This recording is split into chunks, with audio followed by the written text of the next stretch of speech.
Russia Ukraine பிரச்சனையில் பேச்சுவார்த்தைக்கு Russia வரவில்லை என்றால் ரஷ்யா மீது தடைகள் விதிக்கப்படும் என்று அமெரிக்க அதிபர் டொனால்ட் ட்ரம்ப் எச்சரிக்கை விடுத்துள்ளார்.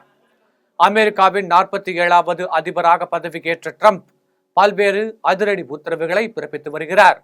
இந்த நிலையில் உக்ரைன் போர் குறித்து செய்தியாளர்களுடன் பேசிய ட்ரம்ப் ரஷ்ய அதிபர் புதினை எந்த நேரத்திலும் சந்திக்க தயாராக இருப்பதாகவும் அவர் பேச்சுவார்த்தைக்கு வரவில்லை என்றால் கூடுதல் பொருளாதார தடை விதிக்கப்படும் என்றும் தெரிவித்தார்.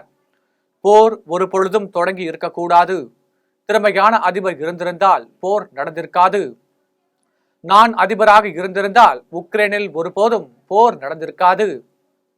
நான் அதிபராக இருந்திருந்தால் ரஷ்யா போருக்கு சென்றிருக்காது. புதினுடன் எனக்கு மிக வலுவான புரிதல் இருந்தது. மக்களை அவமதித்த பைடனை புதின் அவமதித்தார். பைடனை எந்த நேரத்திலும் சந்திக்க தயார். லட்சக்கணக்கான மக்கள் கொல்லப்படுகின்றனர். ஒரு கொடூரமான சூழல். பெரும்பாலானோர் ராணுவ வீரர்களாக மாறிவிட்டார்கள். இடிந்த இடங்களாக காணப்படுகிறது.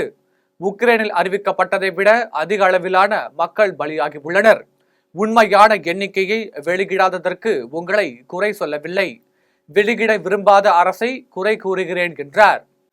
உக்ரைனுக்கு தொடர்ந்து ஆயுதம் அளிக்கப்படுமா என்பது குறித்து பேச்சுவார்த்தை நடத்தப்பட்டு வருவதாகவும் புதினுடனான பேச்சுவார்த்தைக்கு பிறகு அடுத்த கட்ட முடிவு எடுக்கப்படும் என்றும் தெரிவித்தார். அமைதியை விரும்புவதாக உக்ரைன் அதிபர் என்னிடம் கூறினார்.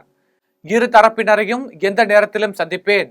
லட்சக்கணக்கான மக்கள் கொல்லப்படுவதை தடுக்க விரைவில் முடிவு காண விரும்புகிறேன் என தெரிவித்துள்ளார். உடனுக்குடன் அப்டேட் தெரிந்து கொள்ள ஜெம் டிவி தமிழ் ஆப்பை இன்ஸ்டால் செய்யவும்.